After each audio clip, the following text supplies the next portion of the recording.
Squid Game, the new Netflix uh,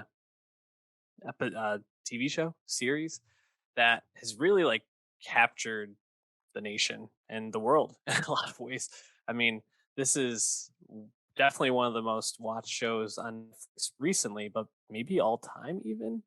Um, this like dystopian future. Um, I don't know, series about capitalism and the effects of it, and I don't know. I guess it's like there's a lot to dig into, but why don't we start here, Dave? It's 9 episodes. I think the take right now is that this is probably the surprise of the year. Well, no shit.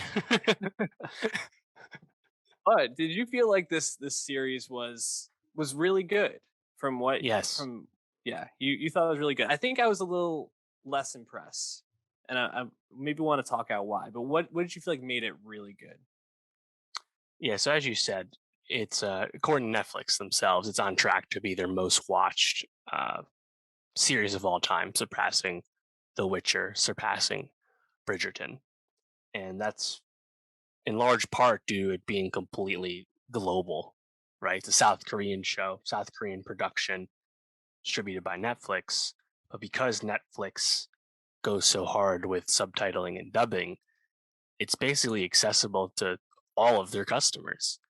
And it's really cool to see Netflix create an organic hit in this manner. Because again, this is not based off anything. This is completely the creation of the writer and director Hwang Dong-hyuk. This is completely his creation, and that's just cool to see Netflix do something that only really they could do, make a hit of this magnitude all on their own.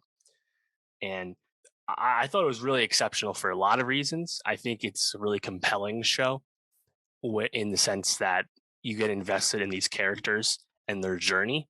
And there's a few key decisions the show makes early on to keep you invested and to uh, teach you more about these characters so that you're really, we want to be along for the ride. And you're not super concerned about a lot of the early plot armor because it all just makes sense and is quite compelling. And on top of that, like you said, because this is a modern, South Korean show, there's a lot of talk about, Korean class disparity and even a little bit of, the gender dynamics. It's a big part of Korean culture too. And seeing all that, I think, sprinkled in along a show that is really compelling, has a really stark, immediately engaging visual style, and I think does have really, really strong performances and compelling actors, even though, yeah, obviously in my case, I'm reading the subtitles. It was kind of the whole package for me. I think a big part of that too is because it's a surprise. There's no expectations, right? Yeah. And this came out a few weeks ago now, September 17th, and I think it took about a week to really take off. And at the same time, it was a word of mouth hit. This was not heavily marketed. It wasn't even that heavily marketed in Korea, from what I understand, too. This was just a success online because people liked it, and it also had a big meme component, of course, like anything successful does. So uh, I just took the chance because someone recommended it, and I'm really happy I did because I was quite compelled. Maybe the show might peak in the middle and like the ending kind of Mhm. sets itself up for future potential. That's not as I think compelling as when you're in the heart of the Squid Game itself. But you know, I still thought the journey was great. Yeah, I agree with most of what you said. I think what most impressed me about this show is um it had the ability to, like you said, suck you in with its visual style and with a lot of mystery and just like inquisitiveness about the setup of the game. How are they doing these things? Like, how are they going to navigate each game? There's like a lot of plot devices that really are just made to like grab you from minute to minute. Um, I think what I found frustrating was I guess when it came to like the actual games, how pretty much it felt like every episode had a moment where um like a basically a character had to do something that was like awful of them in order to like get through the game. And also every single time, what's his name, Ji Hun, Yes. got through at the last second. At the last second every time. Come on, they had to put him like I don't know ahead of some people one time so that he wasn't always last. Like literally every single time. Unbelievable. Yeah, I guess, It's a small critique. he's not that competent in life. I don't know, it kind of makes sense to me, you know. And Yeah. again, I think the key decision that sets Squid Game apart from other stuff that's familiar, right? Like Battle Royale, the Japanese movie from 20 years ago that really spawned the genre that we now use for video games and the inspiration for Hunger Games, stuff like that, right? Battle Royale, you're just dropped on an island with these young people. You don't really know anything about them. You're just watching them kill each other to survive, and it's still quite compelling. But this in Squid Game, we have our one central protagonist, as you said, Jihan. But the key, and as we learn about more of the other characters, the key is that in episode 2, we leave the game and they go Mhm. back to Seoul, and they all come to the realization on their own in some way that they actually do need this game because the actual real world, that life is not any good. And you Mhm. just by spending more time with everyone outside of the game, I just think it really makes you invest in everyone's journey. I think it was a really smart choice. And And it then from definitely there you just kind of rip roaring into the games. yeah, and I actually thought episode 2 though obviously necessary was one of the episodes that I just found myself like least compelled by because they were outside of the game. And I think everything within the game is just so much Right. more And they're pressure going filled. back to the game, of course. Yeah, or that would be a really weird choice if they didn't. But I think to drive home the point of the show, which is like the downsides of capitalism and the way it impacts people's morality and Yeah. who they are and the sacrifices people make for money. Um, to like take them out of the game and have them make the choice that going back and most likely odds are that they're going to die, but that's better than just living the life that they have because they're in such a dire financial place is like I Yeah. think a brilliant, even if it's like heavy-handed metaphor for sure. um I also thought one of the things I liked about the show in a lot of ways was you really get invested in some of these characters. But man, then when some of them die or some of them turn, you really, really, I really hated the show at some points. Like watching Abdul Ali, uh, his demise at the hands of Song Woo, and just Song Yeah. Woo's whole arc in general is just like Right. super gutting and Yeah. really The affected Marbles me. episode, which is episode 6, I believe, Yep. was a huge highlight, right? You get that turn from Sang Woo. Mhm. You get the death of Ali, but I think also you get the death of the old man, Yep. and the old man comes back around in a way I don't think anyone saw coming, and I don't know if it was that compelling, but his death in the Marbles episode was I thought was stellar, you know, Yeah. because again Well, they pay it off, and you're on this journey, and the old man's not going to make it, mhm. hours earlier, but when it still happens and the way it happens with that Marbles episode, as he's having the dementia and stuff like that, Mhm. it was really well done. Yeah, and for him to then become lucid and really like teach Jihan something about himself in that moment, I thought was really well done. I agree. I didn't think his like him showing back up at the end what really paid off that well. However, we're going to talk more about this in a second. I do wonder if some of the translation of the subtitles maybe affected that only because obviously in Asian lore to have that like wise old man who like talks in like parables or in riddles or Mm, things like that is like a I don't know, like it's just a character that kind of reoccurs a lot or comes up a yeah, lot. So I tropey. think they were going for something like that, and it maybe just didn't land, or maybe something was lost in translation, like literally, I don't know. But I appreciated where they were going with that.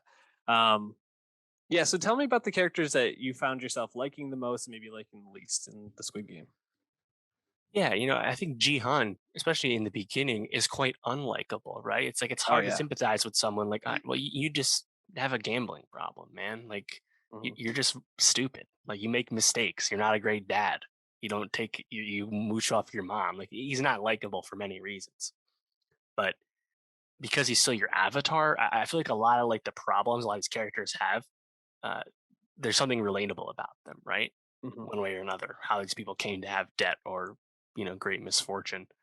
Um, I think the clear like highlight, clear breakout from the show would be Sebyok, Oh yeah. played by Ho-yeon, who is a noted Korean model. This was her first acting role, and she's broken out in a huge way. I think rightfully earned. She's the North Korean defector character, and I think the performance is really good. She Mhm. doesn't have a lot of lines often than not, but it's like a really commanding presence as one of the people on the team who's not our main protagonist.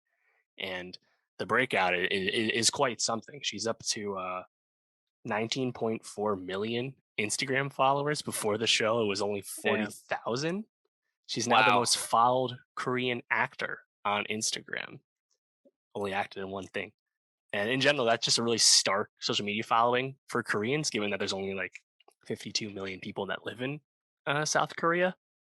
And I Amazing. mean, I remember this happening on a smaller scale with like the Sex Education cast or the Mhm. Stranger Things kids, after the first season, right? Like Netflix can mint a star, but uh, Ho-yeon, she's already more followed than anyone except like Millie Bobby Brown. Like it's kind of crazy the scale of this, and I guess it speaks to how pervasive and international South Korean culture is becoming. There's a big appetite for it. Yeah.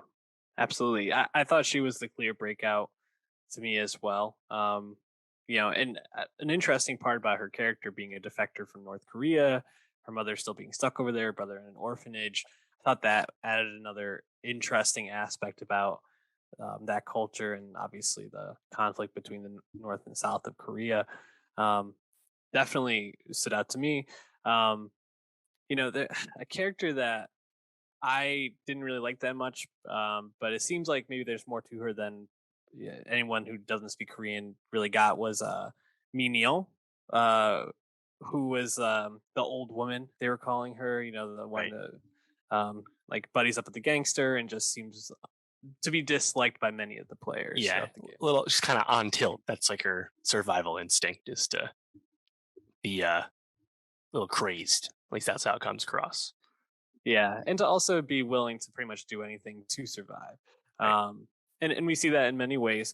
I think just like certain aspects of the show, but I think also just an aspect of a style of um, acting that maybe is not as prevalent in American acting. It's just like the like over the topness and like the um, I don't know. I guess like goofiness that sometimes comes across. Like Ji Hun, I think sometimes his reactions just seemed like way over the top and just like way out there. And I think Minio really had that going the whole time, and that just felt like a turn off to me. I think that's just probably like stylistically different than what I'm used to, which is I probably chalk that up too. But her as a character and her that actress just didn't really do it for me that much. But um, what did you think about her character?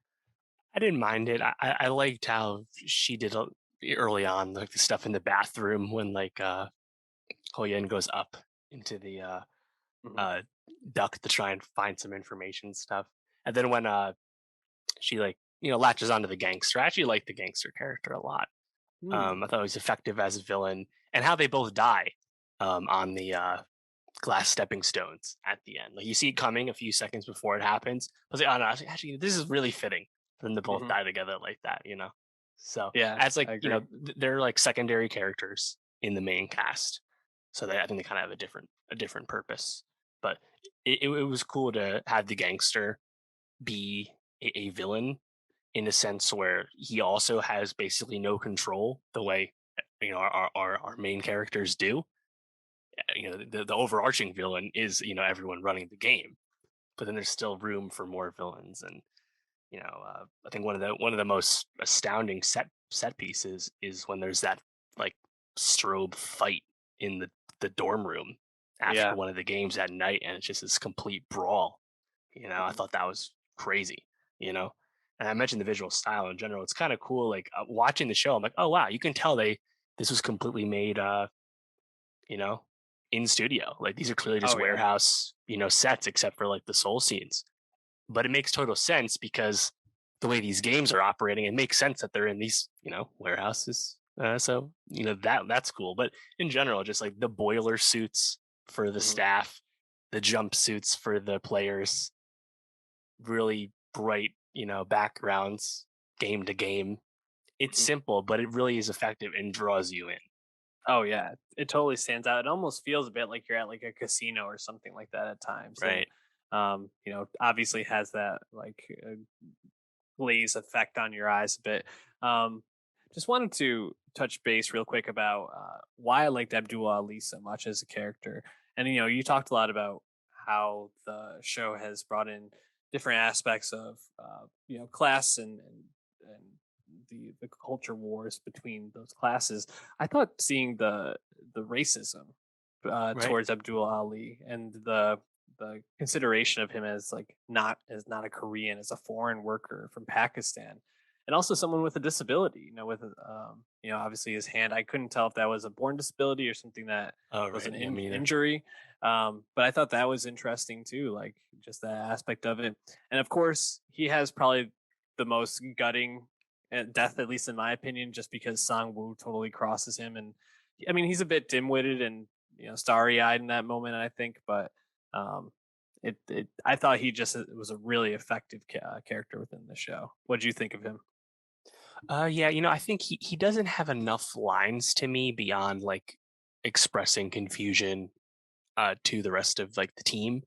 Mm, So I was more struck with the old man's death, just 'cause I feel like the old man character is more layered. But Ali is, like you said, is important for what he represents, I think, thematically yeah. as a Asian person who is otherized because he's not the right Asian for this Yep. specific situation for that culture, at least those people. So yeah, it's still really good. And yeah, but, I mean, those two deaths, I think, in tandem, again, like you said, having Sang Woo totally take advantage of him and Mhm. show who he really was in terms of trying to win this game and how morality and losing one's humanity is a continuing theme. So Yeah. And both we really haven't good. talked about Song Woo too much, but I mean, obviously his rise to be the villain of the season was just like super well done, I thought. Oh, absolutely. Yeah. And on the surface, all these characters are kind of archetypes, right? Like Song Woo, he's the suit. He's there because of investment debts and stuff like that. And Ji Hun, I don't know what is he like. He's like, I don't know, kind of like the deadbeat, the bum Yep. almost, right? You have your old man. You have the cop who we haven't really talked about, right? There's a lot of like easy to understand like archetypes here. But like I said, I think they pay off everything as well as they can, and because you get a lot of time with the characters, that they don't feel like uh, just caricatures. And I actually think if Ali had a few more moments to his own, he actually would be even better. But I think it just speaks to the show that even though he was definitely on the side as a character, his death was still really effective. Yeah, for sure. You mentioned the stuff like behind the scenes of the game, the cop, Right. the The front man, the yeah, the front man, VIPs. all that stuff. What did you think of all that stuff? Yeah. I thought the VIP stuff was obviously pretty weak, pretty Hmm. superfluous. And the cop, he was interesting, I think necessary to see because he's a way for us to see um more behind the scenes. And I think a lot of that stuff probably the payoffs down the line if there's a season two, because at the end of the day, that like thematically isn't super compelling. It's just more like as a viewer, like, okay, well, what the fuck's going on with this game? Why are they doing this? Like, what's up with these people? That's kind of all you're there to find out. And then you don't actually get it from the cop in the end. You get it from the old man coming back into the Hmm. fold in a surprising way, right? So I was compelled just for the sake of the mystery of it all, but I definitely was more concerned with what was going on with the players. And I did appreciate though when we get the front man and we find out he's the brother of the cop. But the front man is played by Lee Byung Hun, who's I think one of the most recognizable Korean actors to Western audiences. He's been in numerous Hollywood movies. So I had to do like the Rick Dalton. I was like, oh shit, I know who this is. How cool is that? Because he wasn't like advertised as part of the show. Yeah. Yeah, I'm the same. I thought a lot of the stuff between the front man and the behind the scenes with the cop just didn't really wasn't as interesting. Obviously, you just kind of want to be in the game, but like you said, a necessary device of the plot to build out everything and give you some insight into who's behind it all. We touched briefly, and this is probably gonna be the last topic we talk about on this before we wrap up. I mentioned a few times the difficulties with translation, and obviously, this is a show that is shot in Korean language, but I think a lot of people have either watched it with the English dubbing or obviously read the English subtitles. And there's been some, I don't know about controversy, but some commentary going on around the show about some of the aspects of the writing that's lost in the translation. Do you have any thoughts on that at all? I think when it comes to translation of subtitles, it's unavoidable, right? Obviously, Mhm. if you don't speak Korean, you need to watch it with the subtitles and just go with what the subtitles are usually as good as they can be. But yes, a lot of foreign words don't have a direct translation, so the writing is inherently not the same, and that's just a sacrifice you have to make.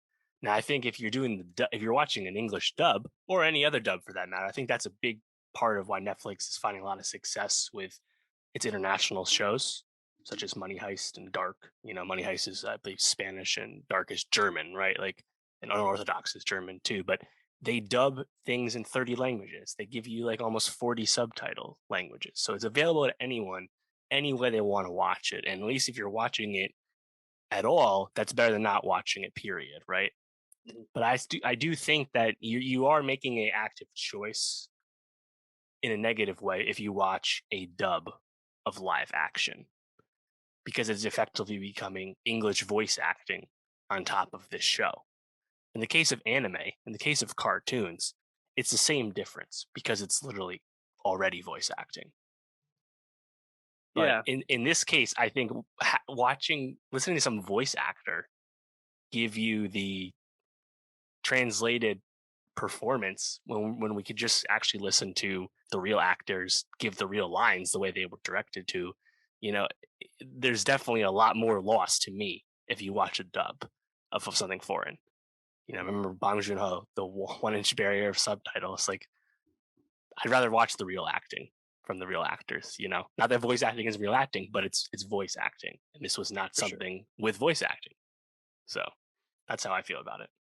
Yeah, I ended up watching it with the dub, basically for the sole purpose that I had to do other things this weekend while watching it. So I wasn't able to give it as much attention as I wanted to, and I really wanted to miss as the least as possible. But I agree. I think if you're able to just tune in and just watch a show or a movie, watching in the original language and reading the subtitles is always the way to go. You can just get so much more in the vocal performance of the original actors, I believe. I think it's important to remember that uh, translation, just in general, is an art form. It's not a perfect science, and there's a lot of interpretation that goes into that. And I think there's always, like you said, there's always going to be things that are lost unless you're able to understand the original language. And also, I think know things about the culture that the show is coming from. But I have to say, I mean, like, even though it's hard to lose certain things, like Minio, the character I mentioned, who I wasn't that big of a fan of, there's a translation of something she says in one of the episodes where no one wants to play with her, where she says like, "Oh no, I'm smart. I just didn't get a chance to study." Whereas before, like the what the English dub is something like, "Oh come on, like just pick me. Like I can do good, or I'll do something." And it just like totally changes the way that you view the character in that moment, you know. But I think I think in the end you can get the main gist of the show. I think it's just you lose some of those small interactions and those small takeaways that maybe aren't so small in reality for certain characters, but don't take away from the larger overall themes, in my opinion. So I don't know. I think this is a something that will continue to be debated, obviously, as more and more foreign language shows become popular and really pop off like this in the United States. Hope we get more of them, but I mean, overall, honestly, it's just a thing of your time. If you actually have time to watch the show, then watch it with the subtitles. But right. if you can't really watch the show, then I guess listen to the dub. It's two different things to me.